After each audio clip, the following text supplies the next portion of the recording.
चला तर मग पॉइंट तिसरा, यामध्ये आपण फार्मास्युटिकल लाईनमधल्या 10 कोर्सेसची नावे सांगणार आहोत. तर ती कोर्सेस कोणती आहे पाहूया. तर फार्मास्युटिकल लाईनमध्ये सर्वप्रथम आहे डी फार्मसी. हा 2 ते 3 वर्षाचा डिप्लोमा कोर्स असतो आणि ह्यात तुम्हाला लायसन्स मिळत असतं फार्मसी झाल्याच्या नंतर. ते तुम्ही रेंटनी देऊ शकता. स्वतः जर तुम्ही शॉपवर बसलात तर तुम्हाला चांगला पगार मिळतो आणि हा कायमस्वरूपीचा मिळत असतो एकदा का तुम्हाला लायसन्स भेटला. त्यानंतर आहे बी फार्मसी, यातही तुम्हाला लायसन्स मिळतं.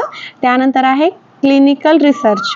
तुम्ही जर यामध्ये उच्च शिक्षण घेतलं अजून पुढं एम फार्मसी वगैरे, तर प्रोडक्शनमध्ये तुम्हाला नोकरी मिळते आणि तुम्ही रिसर्च सेंटरवर सुद्धा नोकरी करू शकता. Pharmaceutical chemistry, hospital management BHM. नंतरचा कोर्स आहे न्यूट्रिशन अँड डायटिशियन. आजकाल याला पण भरपूर डिमांड आहे. चांगल्या घरचे व्यक्ती सर्वजण आपल्या शरीराची खूप काळजी घेत आहेत आणि शहरामध्ये डायटिशियनला खूप महत्त्व आहे. नंतर आहे रेडिओलॉजी अँड टेक्नॉलॉजी.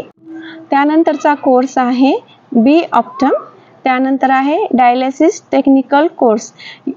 भविष्यामध्ये जेव्हा मी व्हिडिओ बनवेल तर प्रयत्न करेल की या प्रत्येक कोर्सची तुम्हाला डिटेलमध्ये माहिती देऊ शकू. पण सध्या तरी या व्हिडिओमध्ये मी तुम्हाला फक्त 100 कोर्सेसची यादी पुरवणार आहे आणि ह्याच व्हिडिओ खूप लॉंग होणार आहे, त्यामुळे फक्त मी यात कोर्सेसची नावं सांगणार आहे. या व्हिडिओमध्ये मी तुम्हाला 12वी सायन्स नंतर फार्मास्युटिकल लाईनमधले 10 कोर्सेसची नावे सांगितली आहे.